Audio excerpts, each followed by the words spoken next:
ومن يضلل فلا هادي له وأشهد أن لا إله إلا الله وأشهد أن محمدا عبده ورسوله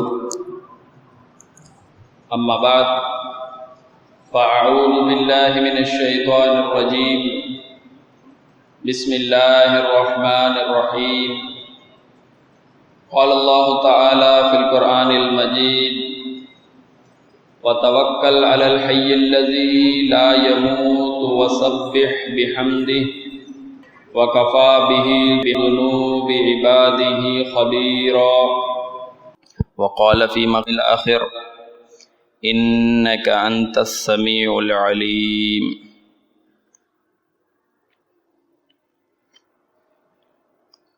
محترم عزت مند سننے والوں،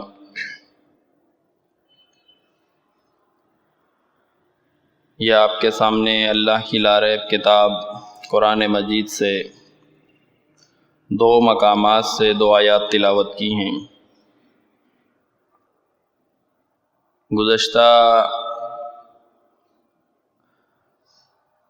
درس میں جو اس کا پہلا حصہ تھا،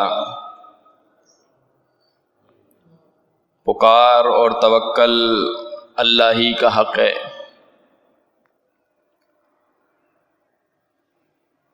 اس درس میں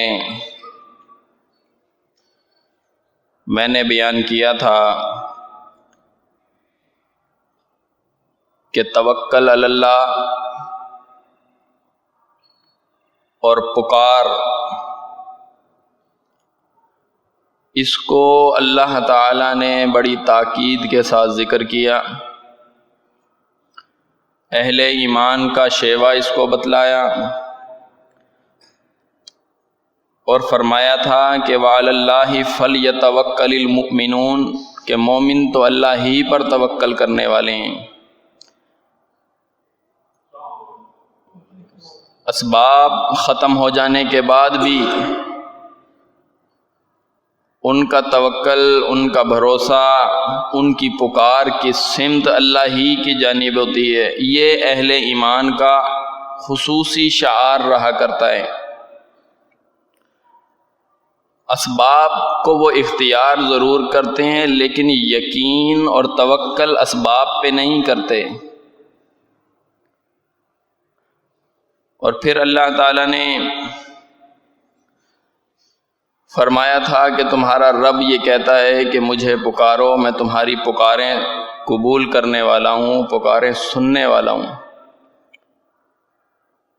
صرف مجھے ہی پکارو اور بھروسہ مجھ ہی پر کرو، اس چیز کو بڑی تاکید کے ساتھ بیان کیا تھا۔ اور اس خطبے میں نے آپ کو بیان کیا ابراہیم علیہ السلام کا اسوہ، کہ ابراہیم علیہ السلام کو لوگوں نے آگ میں ڈال دیا، لیکن اسباب کوئی نہیں ہے بچنے کے۔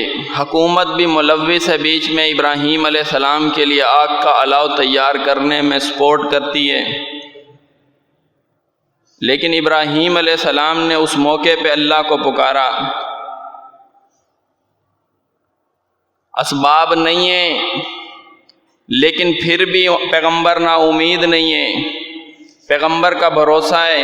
یونس علیہ السلام کا اسوہ آپ کے سامنے رکھا، مچھلی کے پیٹ میں پھر بھی اللہ کو پکار رہے ہیں، اس امید سے پکار رہے ہیں کہ وہ مجھے نجات دے گا، مجھے اس غم سے نجات دے گا۔ فرمایا پھر ہم نے ان کی پکار کو سن لیا اور ہم نے انہیں اس غم سے نجات دے دی۔ زکریا علیہ السلام کا اسوہ آپ کے سامنے رکھا کہ دیکھیں انتہائی بڑھاپے کے اندر، اسباب نہیں ہیں، بوڑھے ہیں، سر سفید ہو گیا، بیوی بانجھ ہے، لیکن توکل، بھروسہ اور پکار کا یہ عالم ہے۔ کہتے ہیں اے میرے رب، جب بھی میں نے تجھے پکارا، وَلَمْ أَكُمْ بِدُعَائِكَ رَبِّ شَقِيًّا، تجھے پکار کر میں کبھی نامراد نہیں رہا۔ اسباب نہیں ہیں، لیکن اسباب کی طرف بلکہ نظر ہے مسبب الاسباب کی طرف، جو اسباب بناتا ہے۔ اسی پیرائے میں نے ذکر کیا تھا ایوب علیہ السلام کا کہ ایوب علیہ السلام کی بیماری کتنے عرصے پر محیط ہو گئی ہے، بوڑھے ہو گئے ہیں، اولاد ان کی چلی گئی ہے، اللہ نے لے لیے، اور کوئی اسباب، کوئی ظاہری سبب نظر نہیں آ رہا ہے، لیکن پھر بھی اللہ کو پکارا۔ وَأَيُّوبَ إِذْ نَادَى رَبَّهُ، پکارا بھی اللہ کو، اور توکل اور یقین کا عالم یہ تھا کہ وَأَنْتَ أَرْحَمُ الرَّاحِمِينَ، اے اللہ تو ہی سب رحم کرنے والوں میں سب سے بڑا رحم کرنے والا ہے۔ اور پھر اللہ تعالیٰ نے فرمایا فَاسْتَجَبْنَا لَهُ فَكَشَفْنَا، پس ہم نے ان کی پکار کو سن لیا اور ہم نے ان کی مدد کی اور ان کو ہم کافی ہو گئے، دور کر دی ہم نے ان کی وہ بیماری، وہ تکلیف۔ پھر میں نے آپ کے سامنے ذکر کیا موسیٰ علیہ السلام کا۔ دیکھیں موسیٰ علیہ السلام کے پیچھے فرعونی تعقب میں ہے، فرعون پیچھے پیچھے آ رہا ہے، موسیٰ علیہ السلام اور ان کے قوم والے آگے آگے جا رہے ہیں، دائیں پہاڑ ہیں، بائیں پہاڑ ہیں، سامنے سمندر آ گیا، اسباب نہیں ہیں بچنے کے۔ موسیٰ علیہ السلام کے ساتھی بھی بول اٹھے، قال اصحاب موسیٰ انا لمدرکون، موسیٰ علیہ السلام کے ساتھی کہنے لگے اے موسیٰ اب تو ہم پکڑے گئے، سبب نہیں ہے، بچنے کا سبب نہیں ہے، یہ فرعونی ہمیں چھوڑ دیں گے، ہمیں معاف کر دیں گے، یا ہم ان سے کوئی معافی، کوئی ان کے ساتھ مذاکرات کریں گے، جان ہماری بچ جائے گی، یہ کاٹ کاٹ کے سمندر کے حوالے کریں گے۔ انا لمدرکون، ہم پکڑے گئے، اسباب نہیں ہے، مگر پیغمبر کہتا ہے کلا، ہرگز نہیں، انا معی ربی سیہدین، میرے ساتھ میرا رب موجود ہے اور وہ ہمیں راستہ دکھائے گا۔ اسباب نہیں ہیں پھر بھی پکار رہے ہیں، اس توکل اور یقین سے پکار رہے ہیں، سیہدین، وہ ضرور ہمیں راستہ دکھائے گا۔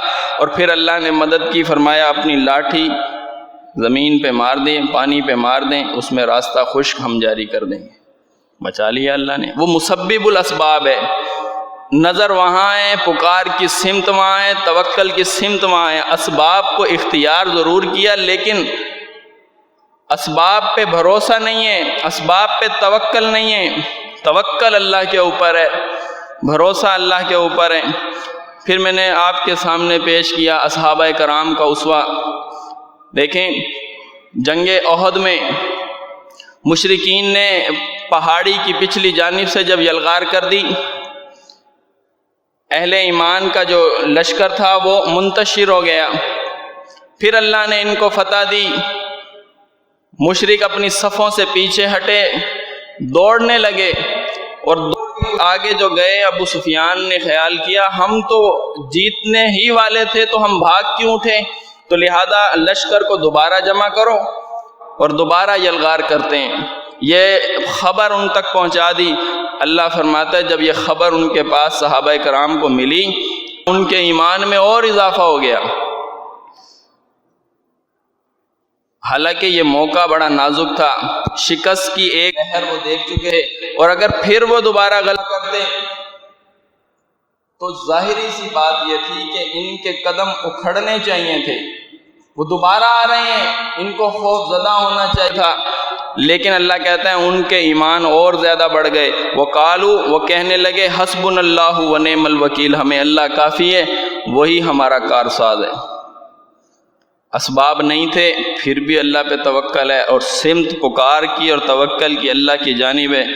آپ کے سامنے ذکر کیا تھا، یہ پچھلی تقریر کا خلاصہ اس لیے ذکر کر رہا ہوں، تھوڑا سا ذہن نشیں ہو جائے گا اور میں اس عنوان کو آگے لے جانا چاہتا ہوں۔ رسول اللہ صلی اللہ علیہ وسلم نے ہجرت کی، ہجرت کے موقع کے اوپر مشرکین نے آپ صلی اللہ علیہ وسلم کا پیچھا کیا۔ اللہ فرماتا ہے جب وہ غار میں تھے، ان دو میں سے دوسرا ثانی اثنین، اس نے کہا لصاحبہ، اپنے صحابی سے، لا تحزن ان اللہ معنا، اتنے قریب پہنچ گئے تھے کہ غار کے کنارے پر ہیں، غار کے منہ پہ مشرکین کھڑے ہیں، اگر وہاں بیٹھ کے غار کے اندر دیکھ لیں تو سامنے رسول اللہ صلی اللہ علیہ وسلم کو پا لیں، لیکن رسول اللہ نے فرمایا لا تحزن ان اللہ معنا، غم نہ کرو، ڈرو نہیں، اللہ ہمارے ساتھ ہے۔ اللہ فرماتا ہے فانزل اللہ السکینہ، ہم نے ان کے اوپر سکینہ نازل کر دی، اور فرمایا ان کی مدد ایسے کی، ایسے لشکر بھیجے جو نظر نہیں آتے تھے، اور پھر اللہ تعالیٰ نے کفار کا بول نیچا کر دیا۔ کیسی مدد آ گئی۔ اسی پیرائے میں نے ذکر کیا تھا ام المومنین عائشہ رضی اللہ تعالی عنہا کا اسوہ۔ عائشہ رضی اللہ تعالی عنہا کے اوپر تہمت لگ گئی، لوگوں کی زبان پہ جو بات ہے اور وہ ایک ہی بات ہے، صحابہ کرام بھی کچھ اس کے بولنے والے ہیں اور رسول اللہ صلی اللہ علیہ وسلم نے اس کو سنا۔ اب عائشہ رضی اللہ تعالیٰ عنہ کہتی ہیں واللہ میں جانتی ہوں کہ آپ صلی اللہ علیہ وسلم نے وہ چیز سن لی ہے جو لوگوں میں مشہور ہے، اور وہ آپ صلی اللہ علیہ وسلم کے دل میں بیٹھ گئی ہے۔ اگر میں کہوں کہ یہ کام میں نے کیا ہے تو وہ سبھی لوگ مان لیں گے، جبکہ اللہ جانتا ہے یہ میں نے نہیں کیا، اور اگر میں کہوں میں نے یہ نہیں کیا اور اللہ جانتا ہے یہ میں نے نہیں کیا تو کوئی بھی میری بات کا یقین نہیں کرے گا۔ اسباب نہیں ہیں، لیکن انہوں نے کیا کیا؟ انہوں نے کہا کہ میں اس موقع پر وہی کام کروں گی جو یعقوب علیہ السلام نے کیا تھا، مدد اللہ سے مانگی یوسف علیہ السلام کے معاملے میں، اور میں بھی یہی رسوا اختیار کروں گی۔ اور پھر انہیں یہ یقین تھا، وہ بیان کرتی ہیں مجھے یہ یقین تھا کہ اللہ تعالیٰ میری صفائی نازل کرے گا، اللہ تعالیٰ میرے لیے برات نازل کرے گا۔ اور جب اللہ نے برات نازل کی، سورۃ نور کی آیتیں نازل کی، تو جو خوشی کی ایک لہر دوڑی وہ ایک اپنی جانب ہے، لیکن ان کے الفاظ یہ ہیں، وہ یہ کہتی ہیں مجھے یہ یقین تھا کہ اللہ میرے لیے صفائی بیان کرے گا، لیکن یہ یقین نہیں تھا کہ اس صفائی کو قرآن بیان کر دے گا، اس کو قرآن بنا دے گا اللہ۔ اس پیرائے میں اور دیگر پیرائے میں نے ایک یہ بھی آپ کو نقطہ بیان کیا تھا کہ ہمیشہ اللہ مانگے سے زیادہ دیتا ہے۔ بندہ اپنے حساب سے مانگتا ہے، اللہ اپنی شان کے حساب سے دیتا ہے۔ تھوڑا مانگتا ہے بندہ، اللہ اس کو ہمیشہ زیادہ دیتا ہے۔ آپ اپنی زندگیوں میں دیکھ لیں، کیا اللہ سے آپ نے مانگا اور دینے جو اللہ نے عطا کیا وہ کتنا زیادہ تھا۔ ہر مسئلے میں آپ کو یہ بات ملے گی۔ تو اللہ تعالیٰ کا جو فرمانا ہے ادعونی استجب لکم، مجھے پکارو میں تمہاری پکار کا جواب دوں گا، میں تمہاری پکار اور دعا کو قبول کروں گا۔ لیکن اب معاملہ ایسا ہے کہ ہم جا رہے ہیں اسباب کی جانب، ہم جاتے ہیں سبب کو دیکھنے کہ سبب اس کام کے ہیں تو یہ کام ہوگا، اگر اسباب نہیں ہیں اب لاچار ہیں، بے بس ہو گئے ہیں، اب کہتے ہیں اللہ وارث ہیں۔ دیکھیں یہی تو مشرکین کا حال تھا۔ مشرکین مکہ کیا کرتے ہیں؟ پہلے پکارتے ہیں اپنے معبودوں کو، جب معبود کام نہیں آتے ہیں، کشتی گرداب میں پھنستی ہے، پھر پکارتے ہیں خالص اللہ کو۔ ایسا نہیں کرنا۔ معاملات میں، مشکلات میں، حاجات میں صرف پکار اللہ کی توکل کے ساتھ، یقین کے ساتھ پکارنا دے گا، اور اللہ اس لیے دے گا کہ وہ کسی کا عاجز نہیں ہے، اس لیے بھی دے سکتا ہے کہ وہ ہر چیز پر قادر ہے، اور کوئی اس کے ہاں سوال کرنے والا نہیں کہ یہ کام کیسے کیا، یہ کیوں کیا۔ سارے لوگ تو اللہ کے ہاں جواب دیں گے، اللہ کسی کا جواب دے گا، تو یہ کام اللہ کر سکتا ہے۔ اس پیرائے میں نے ایک چھوٹا سا شکوہ بھی آپ کے ساتھ کیا تھا کہ ہم نے منع کیا تھا کہ غیر اللہ کو نہیں پکارنا، اللہ کی مخلوق کو نہیں پکارنا، ما فوق الاسباب پکاریں ان کی نہیں لگانی، یا علی مدد نہیں کہنا، یا رسول اللہ مدد نہیں کہنا، یا غوث مدد نہیں کہنا، کوئی پکار نہیں لگانی۔ جو ما فوق الاسباب پکارو اور غیر اللہ کے لیے پکار جا رہی ہے نہیں پکارنی، صرف اللہ کو پکارنا ہے اس میں۔ اور پھر ہم نے یہ کہا تھا کہ مزاروں پہ نہیں جانا، درباروں پہ نہیں جانا، اور پھر یہ کہا تھا کہ وہاں پہ جا کر کوئی نیازیں نہیں دینی، چڑھاوے نہیں چڑھانے، بکرے ذبح نہیں کرنے، آستان وہاں پہ آباد نہیں کرنے۔ الغرض کے جو احکامات منع کرنے والے تھے، یہ کام نہیں کرنا، وہ تو آپ نے کیے۔ وہاں نہیں جاتے ہیں، غیر اللہ کو نہیں پکارتے، ان کے نام کی نظر و نیاز نہیں کرتے، لیکن جو احکامات تھے کہ یہ کام کرنے ہیں، ان کے اندر کوتاہی نظر آ رہی تھی۔ اس چیز کے پیش نظر یہ ہوا تھا کہ ہم نے آپ کو درباروں سے جانے سے تو منع کیا تھا، لیکن آپ اللہ کے گھر میں آنے سے بھی باز آ گئے۔ اس گھر کو بھی آباد نہیں کرتے، دربار آباد نہیں کر رہے ہیں، میزار آباد نہیں کر رہے ہیں، اللہ کا گھر بھی آباد نہیں کر رہے ہیں۔ یہ ایک شکوہ میں نے کیا تھا۔ تو اب تھوڑا سا مسئلہ سنجیدہ ہے کہ اب ہمیں معاملات لے کر جانے ہیں عقائد کی جانب، معاملات اور نظریات جا رہے ہیں عقیدے والے، جس کے اوپر نجات کا دار و مدار ہے۔ تو اس میں سنجیدگی ہونی چاہیے کہ بندہ باز تو آ جائے ان احکامات سے، لیکن جو اس کو حکم دیا گیا وہ نہ کرے۔ اس میں بھی تو پھر معاملہ آدھا ہی ہے، افتؤمنون ببعض الکتاب وتکفرون ببعض، تم بعضی آیتوں کو مانتے ہو، بعضیوں کا جھٹلا دیتے ہو، ان کا کفر کر دیتے ہو۔ اس پیرائے پہ ہم نہ کھڑے ہو جائیں، تو لہذا ضروری ہے مانیں گے۔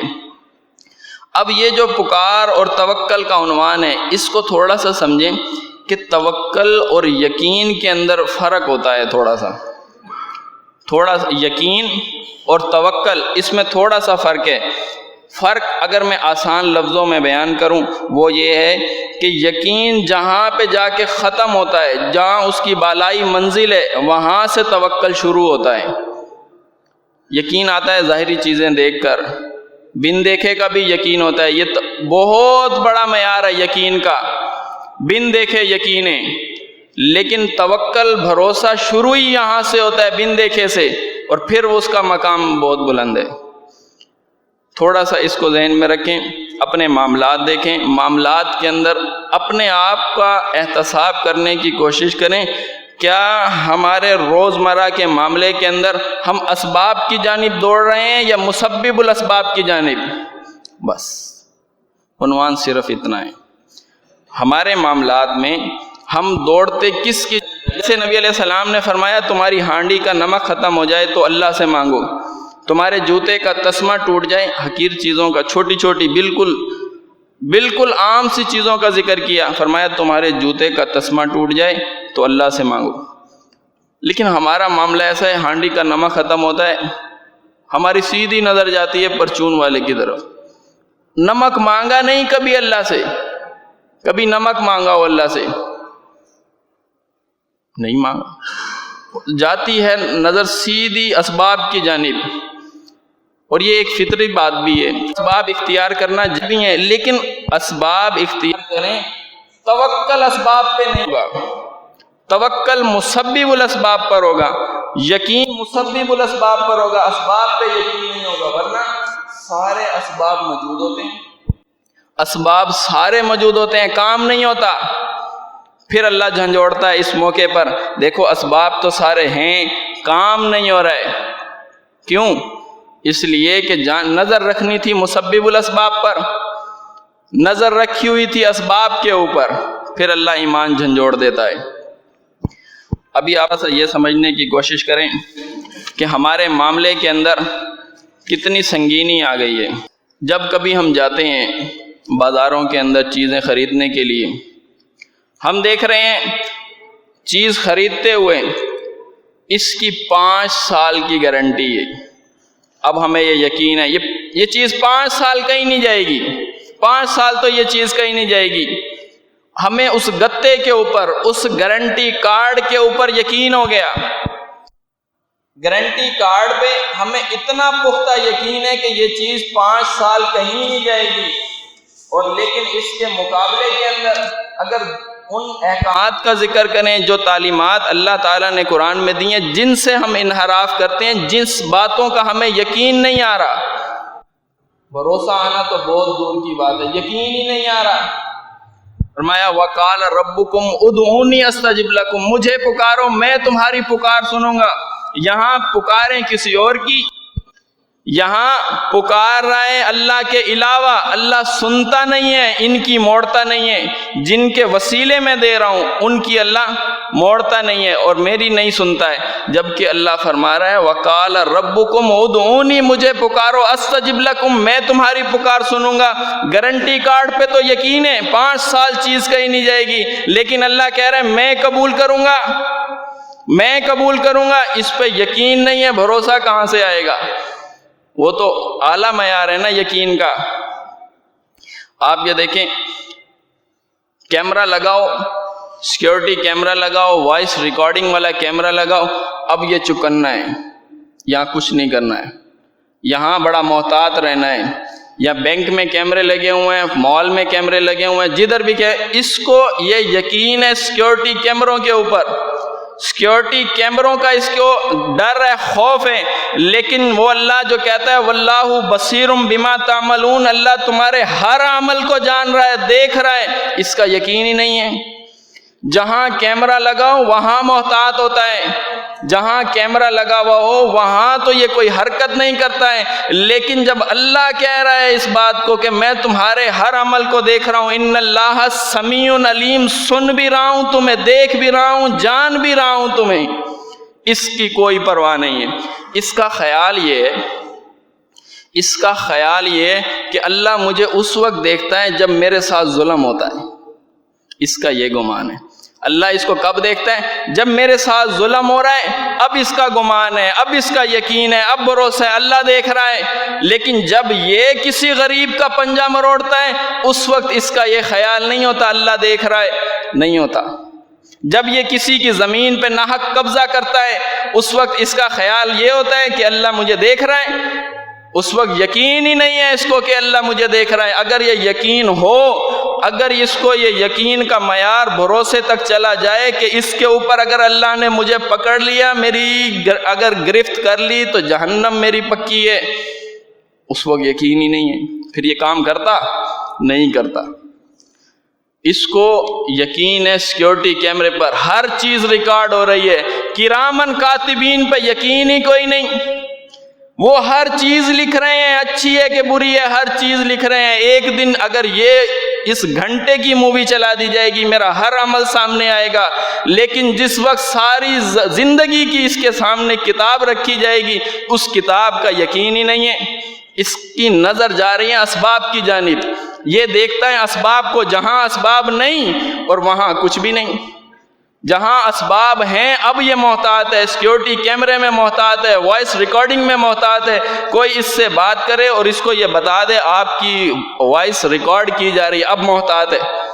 لیکن اس کو یہ یقین نہیں، ان اللہ سمیع علیم، اللہ ہر بات سننے والا ہے، اللہ ہر بات جاننے والا ہے۔ زمین پہ ناحق قبضہ کرتا ہے، کسی غریب کا پنجہ مروڑتا ہے، کسی کے اوپر بہتان لگاتا ہے، جھوٹی گواہی اس کے حق میں دیتا ہے، قطعاً اس کا ایمان نہیں اس کے اوپر کہ اللہ مجھے دیکھ رہا ہے، نہیں ہے۔ یہ مسئلہ تھوڑا سا سنگین ہو گیا، اس کو اگر آسان کریں تو ہر وقت یہ یقین ہونا چاہیے کہ اللہ مجھے دیکھ رہا ہے، لیکن یہ یقین صرف اس وقت ہوتا ہے جب ہمارے ساتھ ظلم ہو رہا ہوتا ہے، جب ہمارے ساتھ زیادتی ہو رہی ہوتی ہے، کوئی ہمارا حق مار رہا ہوتا ہے، تب فوراً خیال آتا ہے اللہ دیکھ رہا ہے، اللہ پکڑے گا، ایک دن عذاب آئے گا، اللہ کی گرفت آئے گی، اللہ کی لاٹھی بے آواز ہے۔ یہ الفاظ اس وقت نکل رہے ہیں جب کسی کے ساتھ یہ زیادتی کر رہا ہے، دست درازی کر رہا ہے، تب کچھ نہیں خیال آتا۔ اس کا کیا مطلب ہے؟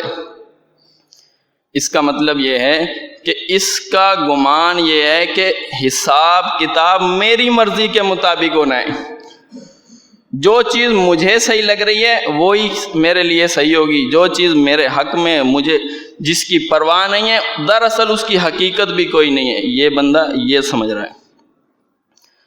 دنیا کے معاملے میں آپ دیکھ لیں، تیز رفتار گاڑی چلا رہے ہیں، تھوڑا سا سمجھیں، تیز رفتار گاڑی چلا رہے ہیں، اوورٹیکنگ کرتا ہے، بالکل پوری گاڑی نکال لیتا ہے، اس کو اپنی ڈرائیونگ پہ یقین ہے، بھروسہ ہے، میں نکال لوں گا، آگے ٹرک ہے، بس ہے، کچھ نہیں ہو رہا ہے، میں نکال لوں گا، اپنی ڈرائیونگ پہ اس کو یقین ہے، بھروسہ ہے، کچھ نہیں ہوگا، یہ تیز رفتاری میں اوورٹیکنگ کرے گا، کچھ نہیں ہوگا۔ لیکن جب اللہ اس کو کہتا ہے اللہ ولی الذین آمنوا، اللہ دوست ہے ایمان والوں کا، اس بات پہ اس کا یقین، اللہ شورٹی دے رہا ہے میں دوست ہوں تیرا، میں ایمان والوں کا دوست ہوں، اس بات پہ یقین ہی نہیں آ رہا ہے۔ کیوں؟ اگر یقین آتا تو پھر کیا کرتا؟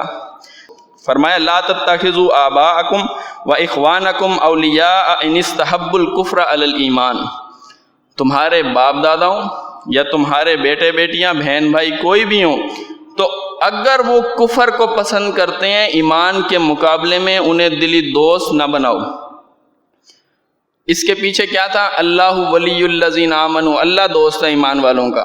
لیکن اس کا خیال یہ ہے کہ میرے جتنے بھی کام ہو رہے ہیں، میرے معاملات جتنے بھی ہیں، زندگی کے کام سہل ہوتے ہیں، وہ ہوتے ہیں آباؤکم سے، میرے باپ دادا ہیں، یہی تو میرے کام آنے والے ہیں، میرے معاملات میرے کام بنانے والے آباؤکم، جس سے اللہ نے منع کیا تمہارے باپ دادا ہوں۔ فرمایا وابناؤکم، تمہارے بیٹے بیٹیاں ہوں۔ اس کا خیال یہ ہے کہ نہیں اگر میں نے ان کے ساتھ قطع تعلقی کر لی، کون سی قطع تعلقی؟ وہ تعلق کاٹ لیا جس تعلق کے کاٹنے کا اللہ نے حکم دیا ہے، تو پھر کیا ہوگا؟ میرے کام نہیں بنیں گے، میرے کام نہیں بنیں گے۔ وازواجکم، تمہارے بیوی کے لیے شوہر اور شوہر کے لیے اس کی بیوی، یہ ان اگر کفر کو پسند کرتے ہوں ایمان کے مقابلے میں، فرمایا انہیں دلی دوست نہ بناؤ۔ اس کا خیال یہی تو میرا کام بنانے والے ہیں۔ وعشیرتکم، یہ رشتہ دار اگر یہ میں ان سے قطع تعلقی وہ والی کر لوں جن تعلقات کے توڑنے کا اللہ نے حکم دیا ہے، تو پھر کیا ہوگا؟ میرا کام نہیں ہوگا۔ جبکہ اللہ کہتا ہے اللہ ولی الذین آمنوا، اللہ دوست ہے تیرا، اللہ ایمان والوں کا دوست ہے۔ اور اس کا خیال یہ وہ اموال اقترفتموها، وہ کام جو میں، وہ مال جو میں نے کمائے ہیں یہ میرا کام بنانے والے ہیں۔ پھر یہ اموال کی جانب فرمایا وتجارۃ تخشون کسادھا، اس تجارت کی جانب جو تجارت جس کے ماند پڑنے کا اس کو خطرہ ہے، ومساکن ترضونھا، اور وہ گھر جو اس کو اچھے لگتے ہیں۔ یہ اسباب کی جانب دوڑ رہا ہے۔ کام بنانے والے ماں باپ ہیں، کام بنانے والے بیٹے بیٹیاں ہیں، کام بنانے والے میرے بہن بھائی ہیں، کام بنانے والی میری بیوی ہیں، کام بنانے والے میرے رشتہ دار ہیں، کام بنانے والے میرے وہ مال ہیں جو میں نے کمائے ہیں، کام بنانے والی میری وہ تجارت ہے جس کا خطرہ ہے کہ یہ ماند نہ پڑ جائے، کام بنانے والا میرا گھر ہے، میرے رشتہ دار، ساری چیزیں یہ کام بنانے والی ہیں۔ اس کا یہ یقین ہی نہیں آ رہا ہے کہ اللہ کہہ رہے ہیں کہ ان کے ساتھ تم دلی دوستی نہ کرو، اس کے مقابلے میں میں تمہارا دوست ہوں۔ یقین ہی نہیں ہے اس کے اوپر۔ اللہ کے ساتھ دوستی لگ جائے تو اس کے علاوہ اور کیا چاہیے؟ اللہ کے ساتھ دوستی، وہ اللہ جو اپنے وعدے میں، اپنے دعوے میں سب سے زیادہ سچا ہے، کھرا ہے، اس کے ساتھ اگر دوستی لگ جائے تو اس کے علاوہ اور کیا چاہیے؟ لیکن یہ اس کی نظر جاتی ہے اسباب کی جانب، اس کی نظر جاتی ہے ماں باپ کی جانب، اس کی نظر جاتی ہے کمائی کی جانب، رشتہ داروں کی جانب۔ دیکھیں اللہ جو اپنے معاملات میں کسی کے ہاں جواب دہ نہیں ہے، وہ کہہ رہا ہے میں دوست بن جاؤں گا، اس کی دوستی پہ یقین نہیں ہے، اس لیے تو اس کا حکم نہیں مان رہا ہے۔ اس کی یقین ہے اسباب کی جانب، سبب کیا ہیں، لیکن آپ یہ دیکھیں کہ کیا یہ اسباب اختیار کرنا یہ خلاف شرع ہے؟ اسباب اختیار کرنے کا حکم موجود ہے، جگہ جگہ اللہ تعالیٰ نے احکامات دیے ہیں اسباب اختیار، لیکن یقین اسباب پہ نہیں ہوگا۔ اگر یقین اسباب پہ ہوا تو شرک اور کسے کہیں گے؟ اسباب پہ یقین بنا لیا تو شرک کسے کہتے ہیں؟